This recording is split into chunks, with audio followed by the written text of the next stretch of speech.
Well, good afternoon, ladies and gentlemen. It is an enormous privilege to be here. It's such an honor to follow the speakers you've had over many years and to be here to help to celebrate 25 years. It's not just an honor and a privilege. I have to say it's a great pleasure.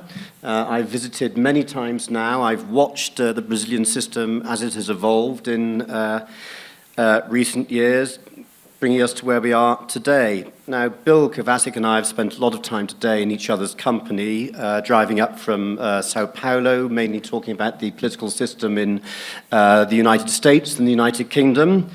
But then that became very depressing, so we moved on to... But what we did not do is to discuss with each other what we were going to say in these brief 5 minutes that each of us have been given.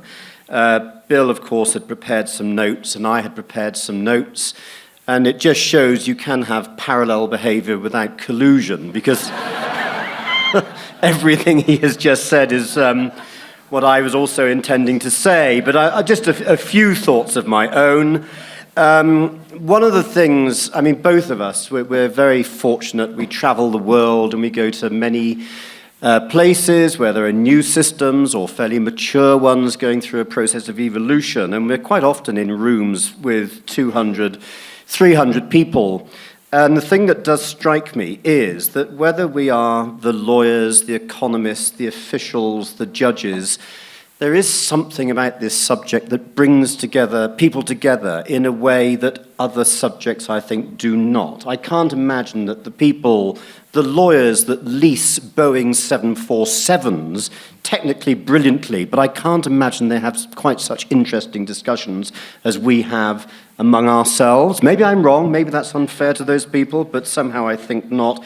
What other subject brings law, economics, politics, social anthropology, sometimes philosophy, together in such an extraordinary way? Because it does, and we are all genuinely interested in our subject. We are all consumers as well. We observe markets, we use markets, we instinctively know what is going on, and we're all witnesses of the extraordinary changes that are taking place before our very eyes, whether they're technological or whether they're political. And one of the fascinating things with competition policy is it has to adapt to these changes.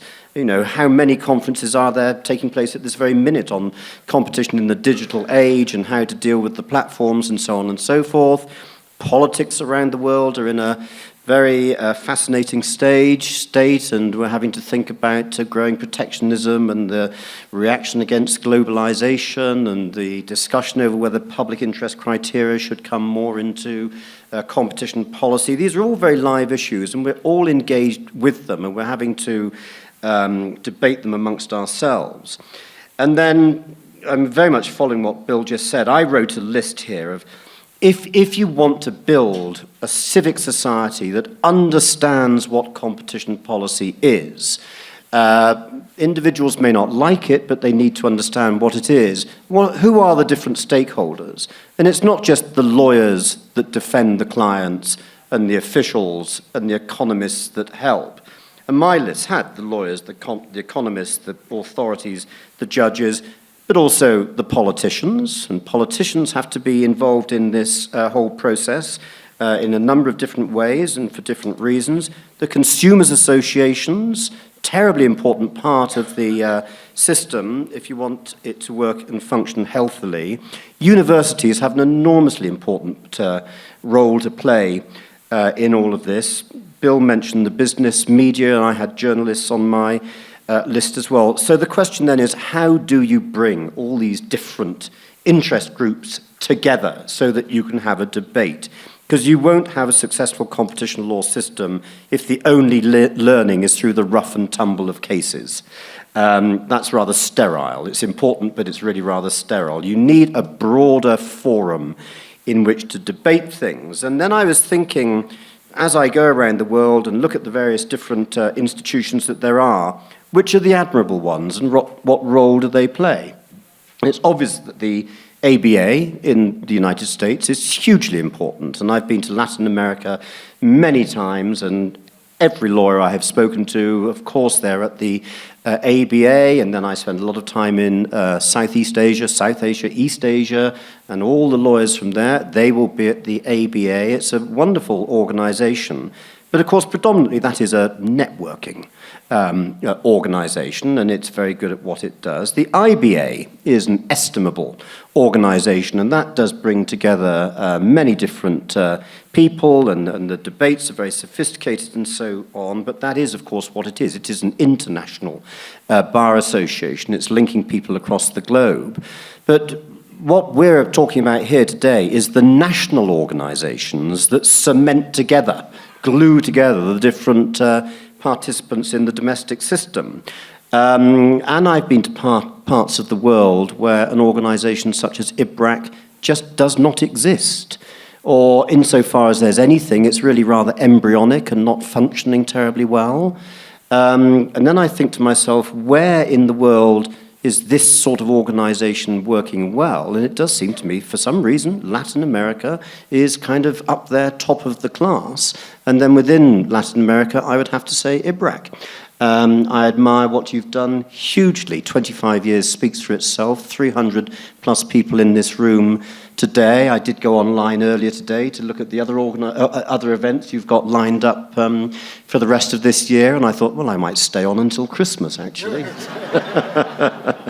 A very interesting event on economics I see you have coming up in November with many people that Bill and I know very well. So, I mean, congratulations to IBRAC. You've done a formidable job. I admire you greatly. And then my final point was going to be one that Bill made, which is that when I started in competition policy, there was really only one jurisdiction in town, and that was the United States. There was a sense when I started out that the monopoly on thinking and jurisprudence and whatever was in the United States, and then gradually the European Union came of age, and so the monopoly was replaced by a duopoly.